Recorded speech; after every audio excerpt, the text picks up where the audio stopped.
This is my long awaited part 3 of why WWE still sucks in 2016. I haven't done a wrestling video in a long time because I've kind of stopped watching and kind of stopped following wrestling, but I still watch a couple of promotions and shows here and there.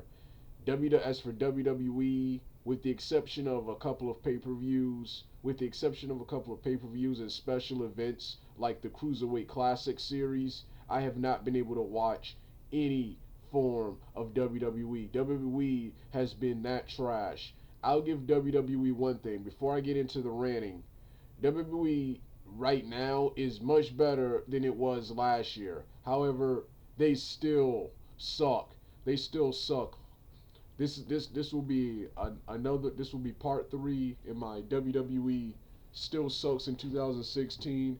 This will also be a short review of the pay-per-views SummerSlam 2016 and the most recent one Backlash 2016. With that being said, let me get started with the WWE rant because there is a lot to talk about. A lot has happened since I stopped watching WWE. Like I said, while I don't watch WWE, I still read the spoiler results on Lords of Pain and WrestleZone, which are the two websites I go to for WWE news. And even the spoilers are boring. There is nothing about WWE. There is nothing on those websites that make me want to watch.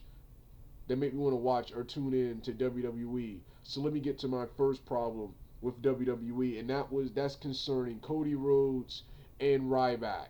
That's concerning Cody Rhodes and Ryback. Let's start off with Cody Rhodes.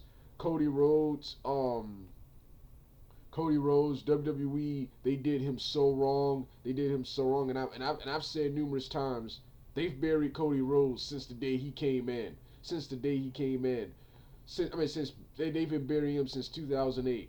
When he first came in, they did it. They were actually doing it right. They brought him in as the son of Dusty Rhodes. They brought him in as a face. He's small, awesome in the ring, but for some odd reason, WWE later in his career kept trying to make him a heel when the guy is a natural face. He's small, he's old school, the way he wears his knee pads like Flair, and he overall looks like a good guy. Looks like a guy you can get behind, but for some odd reason, like I said, WWE, because once again, discriminating against people based on size or the way they look, they kept trying to make this guy a heel. They kept trying to make this guy a heel. They first do it good. They put him in. They have a good. They bring him in. They have a feud between. He immediately feuds with Randy Orton. Then he moves down the card and feuds with and has a respect feud with Hardcore Holly. Then he teams up with Hardcore Holly. Becoming one of the best tag teams on Raw. Then then out of nowhere, for no apparent reason, they have him turn on Hardcore Holly and AT, and just because they're both second generation wrestlers, they team him up with Ted DiBiase Jr., who, in my opinion, could have been a main event heel. They team him up with what's his name? They team him up with Ted DiBiase, mostly because they're both second generation stars. And this stable, as awesome as it was at the time, this stable was this stable was terrible. It didn't lead to anything. They put him in a second generation stable with Randy Orton as legacy. This didn't mean anything because the only person who gained anything from this stable was Randy Orton, and Randy Orton was already established way before this. And both Cody and Ted DiBiase would languish after this stable was over. Would languish in the mid card. Then Cody would become dashing Cody Rhodes. Then he would get that disfigured face gimmick. Then he would go back to being himself. Being himself.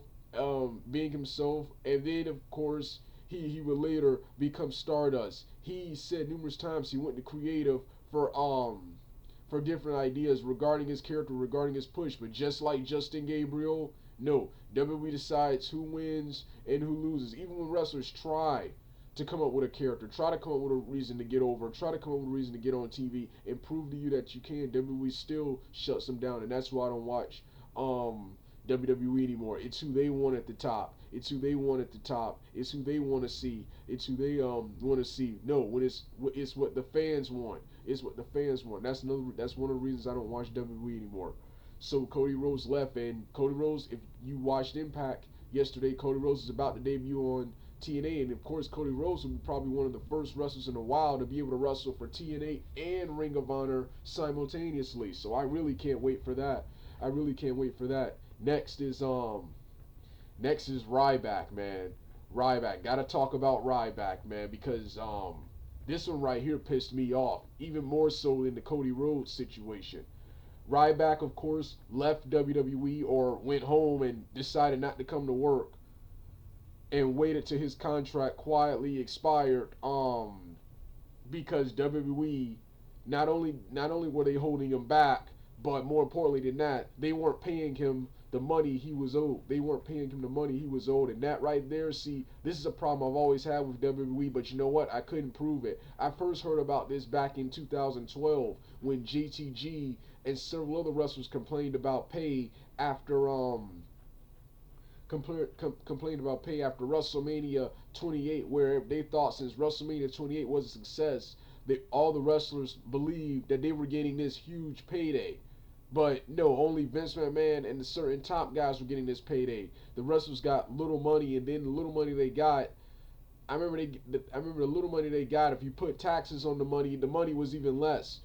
Now I hated that, but I couldn't prove it because the other wrestlers they weren't named. And JTG, I couldn't stand JTG during his WWE run. I started to like him. I started to like him when his WWE run was over. When I sympathized what he had to go with, what he had to go through in the back with the locker room. But Shad and JTG, I couldn't stand them. So if JTG was complaining, um, um, I didn't take it seriously. But seeing that there was some truth to what he said, because Ryback claims that and I agree with Ryback, WWE WWE is not a real sport. It's a fictional world where they choose the winners and losers. So you definitely must pay the wrestlers what they are owed, and you also so yeah, this is the same problem. I've criticized UFC for this. This is one of the reasons I don't watch much of UFC anymore. So I'm damn sure not gonna accept it in WWE, which in my opinion is worse than UFC. In my opinion, the WWE, um, the WWE. And if you can't pay the wrestlers what they pay, then I demand you let them have other jobs outside of wrestling, have other activities outside of wrestling, and let them wrestle for other organizations. If you force them to be under one roof, and also with WWE even worse than UFC, force them to travel, you better pay them. We better pay the wrestlers what they are owed. So that right there made me quit. I mean, if I already wasn't done with WWE and already didn't hate WWE, that right there made me hate WWE even more, even more, even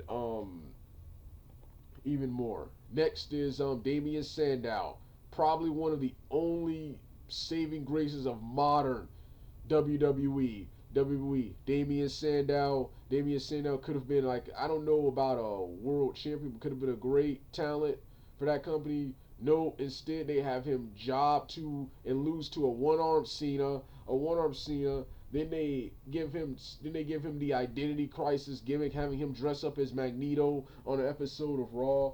Then they make him Miz's stunt double, which that surprisingly went over. It shows you how good Sandow is, that he can take terrible gimmicks and make them go over. But you take a good wrestler, a good serious wrestler, and just straight up bury him. Just straight up bury him. Once again, WWE deciding who they want who they want at the top, and then of course you release him. But you know what? This led to something good because Damian Sandow is already in TNA kicking butt right now. So you give me more reasons to watch TNA and less reasons to watch your crappy product. Crappy product. Next, the next thing I want to talk about, the retirement of the Stinger. You know what? I'm not even too mad about this because you know what?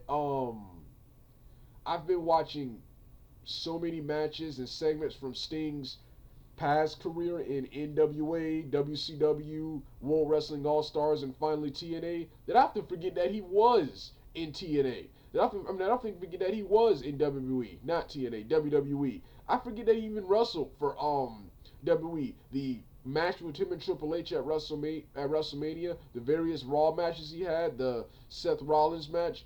I barely remember him. I barely remember them, despite them happening just last year. Just last year, I barely remember them. But you know I'm gonna rant on this, man.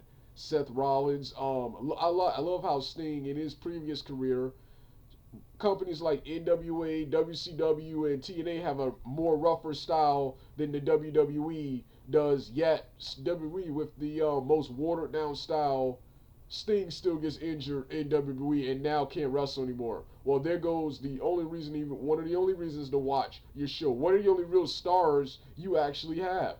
You actually had. So another reason not to watch your crappy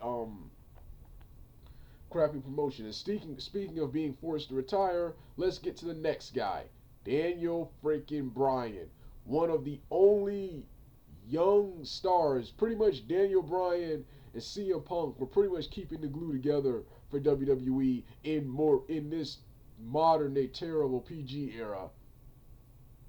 Daniel Bryan can no longer wrestle. Daniel Bryan can no longer wrestle, and right now, like I said before, if there's an injury or a retirement in WWE, I immediately always blame WWE because they force wrestlers to travel, which enables and puts the wrestlers at even bigger risk of getting injured. I love how wrestlers like Daniel Bryan and all the WWE wrestlers in the watered down style of WWE, they still get injured and they're still on the show. They have more people on the show than real fighting like MMA and other wrestling promotions like the Independence, New Japan, and the Lucha Libre promotions. I love how those promotions have rougher, more athletic styles than WWE. Yet their wrestlers are injured less, and WWE wrestlers are always injured or on the show, and are forced to retire. So thanks to WWE and their stupid schedule. And Daniel Bryan, one of the things I love about Daniel Bryan, unlike the other WWE wrestlers, he doesn't half-ass it. He goes all out in that ring, and see now he's paid for it. But I blame WWE more because they force these guys to travel. They force these guys to travel. So another reason another reason not to watch your product, man. Another reason not to watch your product. So right now, these are like the four main reasons not to watch your product. Number 5, the New Day is still going on. Don't care if they're faces. I want that crappy gimmick to be over with. Then I heard they ripped off TNA's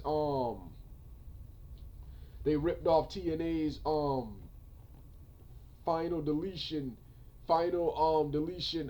match. If you're WWE, you got to steal from TNA. They've done this a lot. You got to steal from TNA. You are pathetic. Okay, I like the storylines in TNA, but TNA has always been praised for their talent in wrestling. They've never been praised for their storylines or consistency. So if you got to rip off a storyline from TNA, that shows you what deep shit your company is in. Next is what else? So yeah, that was the New Day. Oh yeah, speaking of tag teams, I saw these losers on NXT. Um um Enzo and Cass. Enzo and Cass, especially Enzo. I saw these two losers on NXT, and along with the other crappy stuff I've ranted about NXT, these two losers right here immediately turned me off to NXT forever. And now they're on the Raw brand, coming out here with their lame jokes. Enzo with his lame gimmick, lame terrible wrestling attire. These guys have made me like boycott Raw, and they're mainstays, major stars on Raw, and uh, like I said, these two nerdy, lame wrestlers right here, completely turned me off to NXT, and now they've completely turned me off to Raw. There is nothing good on Raw except for T.J. Perkins in the Cruiserweight Championship Series now. Only thing I'll ever tune into Raw for. And like I said, I won't be tuning in. I'll wait till the show is over and watch and read the results and watch what I want to see. Um, next is next. So yeah, there's that. And next is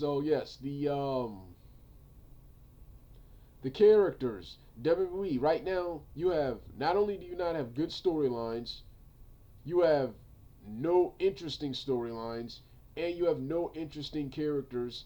And one guy had the nerve to say that WWE style is closer to New Japan's and Ring of Honor style. No, the hell it isn't. No, the hell it isn't. They may have the same looking matches, but their style is even more watered down, even slower, and more boring and more boring. Just a bunch of boring brawls. Just a bunch of boring brawls. I can't remember recent good WWE match, any recent WWE match that didn't take place on the Cruiserweight Classic or wasn't involved or didn't involve old wrestlers. I remember a good quick tag team match between, I think it was Heath Slater and Rhino, taking on for one night only, the returning Headbangers. But that's just about it. That's just about it. I can't remember any like really good match. Every match is okay to boring. Is okay to boring. So yeah, every match is the same slow pace, boring brawl. Boring brawl. So like I said, not only are your storylines not good, they're not interesting, the characters aren't interesting, and the matches themselves aren't interesting. So you can't be one of those promotions that has wrestling for the sake of wrestling. And none of those belts mean anything. None of those belts, with the exception of the Cruiserweight Championship, has me invested or makes me want to tune in and watch these guys battle over the belt. Dean Ambrose, AJ Styles, and Kevin Owens have been some of the worst champions ever. Have been some of the worst champions ever. I could care less about either one of them. Dean Ambrose, you got Dean Ambrose in WWE, who is like boring. And a problem I've had with Dean Ambrose is this was even on the independent circuit. Went back and watched a lot of his independent work. Dean Ambrose can't throw a wrestling punch to save his life. So in the independent circuit, they made him more of his matches weapons matches, and they had him they had him wrestle a lot of wrestling matches with lots of traditional holds, headlocks, hammerlocks, arm wrenches and moves like that to make up for the fact that he can't punch to save his life. WWE tries to book most of his matches as fights, and he's not that good of a fighter. He's a decent wrestler and an awesome worker, but he's not that good of a fighter. Then you got Kevin Owens, who is good, but it's just boring. I don't care. I don't care. Nor do I care about his lame tag team with Jericho. Then you got AJ Styles, who, like I said, I've been boycotting AJ Styles matches since that boring ass, atrocious, disappointing match he had with Jericho earlier this year at WrestleMania. And that entire feud was terrible. That entire feud was terrible. Yeah, like I said, no good matches, man. The only thing I'm looking forward to in WWE is the Cruiserweight Championship Series, the bizarre tag team of Rhino and Slater. And next is what else are you looking? Oh yes, the return of Shelton Benjamin, which has been postponed because he got injured. But speaking of more things that piss me off in WWE, TNA is on a roll right now. And as always, Vince McMahon, I say everything that guy does pisses me off. Vince McMahon is now trying he's now placed in a bid to buy TNA, wanting that awesome library, always trying to get his hands on something. Whenever there's a big act, something big going on, always trying to get his hands on it. When there's money that he is not making, he's always out there trying to take that money that isn't his, man. And that's why I'm sick of him, man. And don't watch WWE. I'm already technically done with wrestling. But if he boycotts TNA, I'm done with American wrestling, man. Technically already, but I'm even more so. Next is oh yes, short reviews of Backlash and SummerSlam 2016 and Backlash. Both of these shows were okay. I do not do okay. Let's start off with SummerSlam. I'll give SummerSlam one thing. It was better than that monstrosity, that atrocious garbage from last year. It was much better this year. This year. Every match on SummerSlam was, I guess, okay. Nothing was memorable. Every match was okay except for the Enzo and Cass match, which I didn't watch, and of course the AJ Styles and John Cena match, which I clicked out of. After AJ Styles and Cena were done playing to the crowd and done with the rest holds, the chain wrestling, and started the fighting, it was boring. John Cena and AJ Styles. The reason why AJ Styles was good in New Japan, TNA, and previous promotions because he had a rival. He had a wrestler who could draw the best out of him. He had wrestlers like Jarrett, Raven, um, Daniels, Kazarian, Tommy Dreamer, RVD, and many more to draw Austin Aries to draw the best out of him. In WWE, he doesn't have that. John Cena is okay at best, and AJ Styles is okay and average at best. Putting two average people in the ring. Then another reason, AJ Styles is nearing 40 years old, so he's even older and slower in the ring than he used to be. Like I said, everyone was talking about how AJ Styles didn't win against Jericho at WrestleMania early this year. Who cares? That match was boring, and the whole feud was terrible too. AJ Styles and Jericho, neither one of them showed that they were worthy of their names. AJ Styles did not show that he was phenomenal that night, and Jericho did not show that he was the best in the world that night. That match was terrible. The match was terrible. And because of that, I've been boycotting AJ Styles matches. AJ Styles and John Cena is something I would love to see years ago. And I also probably would love to see it with AJ Styles as a face and Cena as a heel. Because AJ Styles, while I don't like him in real life as a face, he's really sympathetic and is really a good face. But why would I want to watch a match where AJ Styles is the heel and John Cena is the face? And like I said, I don't care. I didn't care. Every other match I guess was okay. Every other match that I watched, I did enjoy the brawl between Randy Orton and Brock Lesnar. Good match. Wasn't the wrestling match I was expecting, but it was a good brawl. So I guess that was an okay show at best. Like I said, that's WWE for these days. Okay, average when it should be better than that. Next was Backlash. Backlash was just like SummerSlam, average, and nothing on the pay-per-view stood out. And I didn't even watch the AJ Styles and Dean Ambrose. I didn't even watch the AJ Styles and Dean Ambrose match, and don't care that AJ Styles is the champion. AJ Styles is the champion. So yeah, now I really don't give a crap about Night of Champions coming up next, man. Next is so yeah, this was my short reviews of both SummerSlam and Backlash. So yeah, like I said, nothing good about WWE. Oh, and speaking of nothing good about WWE, finally those low ratings, they finally dropped below a 2.0. They finally dropped it, it happened much sooner than I thought it was. I thought this would be years before this actually happens. It will be years. No, it was just in a 1 year time. They started getting 2 point something ratings last year. Now they have this year they had a 1.98. Last week they had a 1.98. This week they had a 1.97. And I don't care. I do not do low ratings. Yes, I'm a ratings and money's whore. If your ratings or money is terrible, then you better make your show good like TNA has. You better make your show good and exciting to watch that regardless of the rating. I have no choice but to watch your show. But no, if you're a big company like WWE and you're getting terrible ratings, I don't watch. When I was a child, I used to be a huge Nickelodeon fan.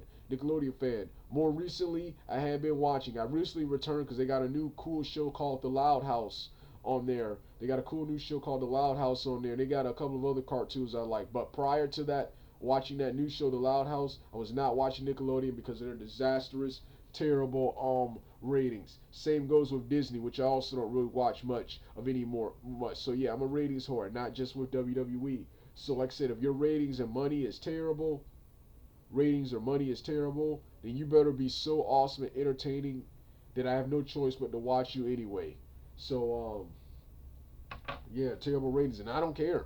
I don't care. I have no sympathy for this company, especially after all the bad things they've done in the past, which I'll talk about in another video. which I'll talk about in another video. I wanted to keep this refreshing. So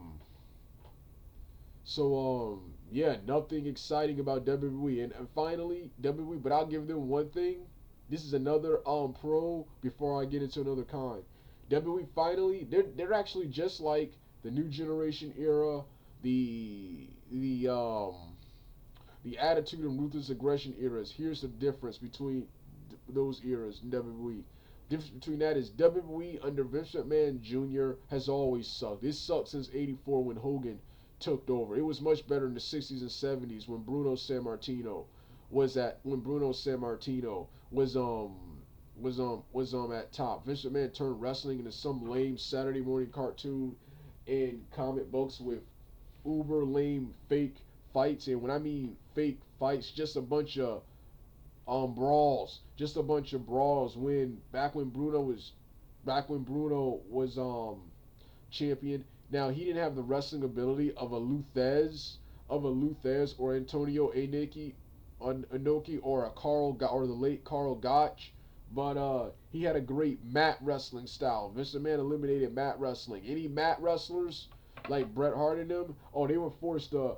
Up until the '90s, they were forced to be buried in the mid card. They were forced to be buried in the mid card. So that's one reason I hate Vince McMahon. And it's always and WWE has always sucked. The difference between the golden era, the new generation era, the attitude era, and the ruthless aggression eras, you had stars, you had characters, you had Hogan, Macho, Warrior, Ravishing Rick Rude, the younger exciting workers like Strike Force, Tito Santana, Martel, the Killer Bees, the British Bulldogs, the Hart Foundation, Bad News Allen in the '90s, Bret Hart, Shawn Michaels, Razor Ramon, Sean Waltman, um, even jobbers Barry Horowitz, Marty Jannetty, and Al Snow or Leif Cassidy as he called himself at that time, and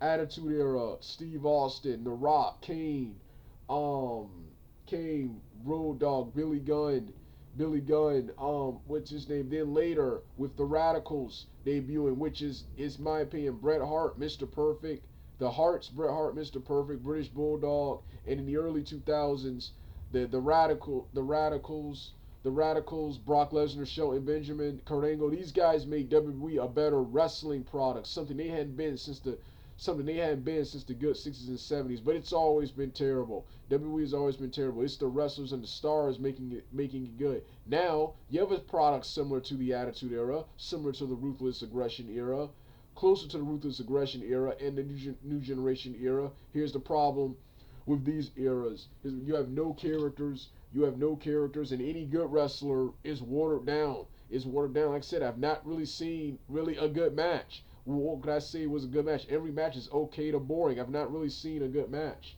Then the characters, no one really has a character or gimmick. You have no stars with the exception of Brock Lesnar. With the exception of Brock Lesnar, you have no stars. You have no stars, and people just don't care about WWE anymore. What's his name? What's his name? What's his name? What's his name? Yeah, then of course,